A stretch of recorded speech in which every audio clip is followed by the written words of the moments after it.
Message de Monseigneur Philippe Christori en ce vendredi 7 juillet 2023. Il a plu à Dieu, dans sa bonté et sa sagesse, de se révéler en personne. Les vacances scolaires ont commencé. Beaucoup d'enfants et de jeunes sont en camp scout. À Chartres, nous préparons les écoles de prière qui accueilleront une centaine d'adolescents. Les derniers préparatifs des JMJ battent leur plein et ils seront 170, les jeunes du diocèse, à y participer. Je vous souhaite de prendre du repos cet été. Dans les paroisses, nous aurons des résidents nouveaux et des touristes qui participeront à nos messes. Sachons les accueillir. Certains ont des talents musicaux qui enrichiront nos liturgies si nos cœurs sont ouverts. Tous les fidèles d'Eure-et-Loir ne partent pas en vacances et notre campagne est belle pour la détente, le sport, la découverte de la nature. Vivez de bons moments d'équipe et d'échange entre prêtres, diacres et fidèles. Prenez le temps de lire ensemble l'Évangile avant l'apéritif. Cependant, protégez-vous des chaleurs, surtout les plus anciens d'entre nous. Les températures relevées sur notre planète sont les plus hautes jamais enregistrées. En Alsace, il y a eu 40 jours sans pluie, du jamais vu en 54 ans. Même si de gros orages ont récemment traversé la France, la terre est sèche. Cela nous demande de réfléchir réellement à notre mode de vie, à nos consommations et nos déplacements. Chacun de nous peut-il avoir un quelconque impact sur le climat ? Nos actions semblent tellement dérisoires. Par exemple, si nous économisons un peu d'eau chaude pour la douche, alors que l'on voit des milliers d'avions, des navires énormes et des centaines de millions de voitures qui brûlent tant de carburant. Cependant, affirmons que tout effort mérite d'être reconnu. Un flocon de neige ne pèse pas, mais un grand nombre brise une grosse branche.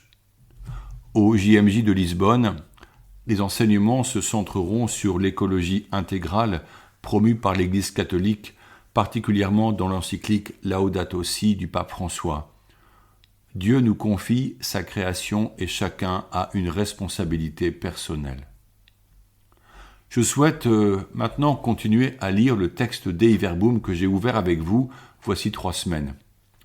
Il s'agit d'un texte central sur la révélation, sur ce que Dieu veut dévoiler, comment il le fait, comment il nous a parlé par les patriarches, les prophètes et finalement par son Fils, le Verbe divin par qui tout a été fait.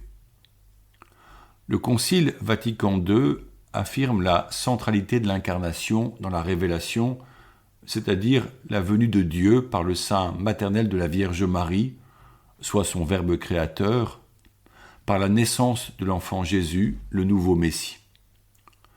Il est difficile de commenter un tel texte, tant il est riche et précis.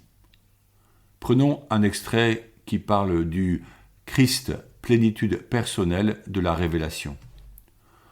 Je cite le Concile. « C'est donc lui, le voir, c'est voir le Père, qui, par toute sa présence, et par la manifestation qu'il fait de lui-même par ses paroles et ses œuvres, par ses signes et ses miracles, et plus particulièrement par sa mort et sa résurrection glorieuse d'entre les morts, par l'envoi enfin de l'Esprit de vérité, achève en l'accomplissant la révélation et la confirme encore en attestant divinement que Dieu lui-même est avec nous pour nous arracher aux ténèbres du péché et de la mort, et nous ressusciter pour la vie éternelle. » Fin de citation. Pesons le sens profond et la justesse de ce qui est dit ici. Voir Jésus, c'est voir le Père. Le Concile tire cela de la bouche même de Jésus, qui dira à l'apôtre Philippe « Qui m'a vu a vu le Père ».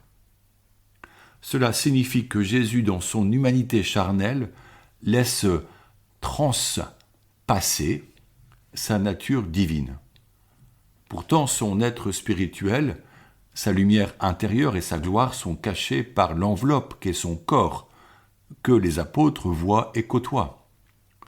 Cette lumière passe à travers lui, transpasse, au-delà de lui, par ses regards sur ceux que personne ne regarde, par ses gestes qui touchent des intouchables, par ses paroles qui consolent ceux qui pleurent leur mort. Le voir n'est pas le tout de la foi, puisque la foi fait reconnaître en lui celui qui achève la révélation commencée avec le patriarche Abraham. Jésus manifeste que Dieu est présent à nos vies humaines et il nous arrache à la mort pour nous offrir la vie éternelle. La révélation a son sommet en la personne du Christ qui donne tout. Jésus est ainsi le visage, l'icône, qui permet de voir la présence même de Dieu. Il est venu tout dire de l'amour de Dieu. Dorénavant, il est là, par l'Esprit, pour nous enseigner cela dans nos contextes de vie et avec nos langages. Avec lui, la révélation est accomplie. Je cite le catéchisme. Cependant, même si la révélation est achevée, elle n'est pas complètement explicitée. Il restera à la foi chrétienne d'en saisir graduellement toute la portée au cours des siècles. Fin de citation du catéchisme. Comprenons clairement, je cite le Concile, qu'aucune nouvelle révélation publique n'est dès lors à attendre avant la manifestation glorieuse de notre Seigneur Jésus-Christ. Fin de citation. Dieu n'a plus envoyé d'autres prophètes pour donner un nouveau message. Certes, certaines apparitions sont reconnues vraies par l'Église, mais elles sont rares et ne sont qu'un encouragement aux croyants à être fidèles à la révélation achevée par le Christ, par exemple par la conversion et une vie de prière intense. Parfois, on les appelle révélations privées.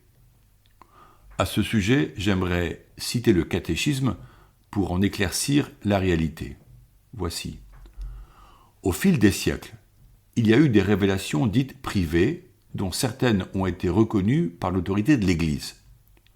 Elles n'appartiennent cependant pas au dépôt de la foi.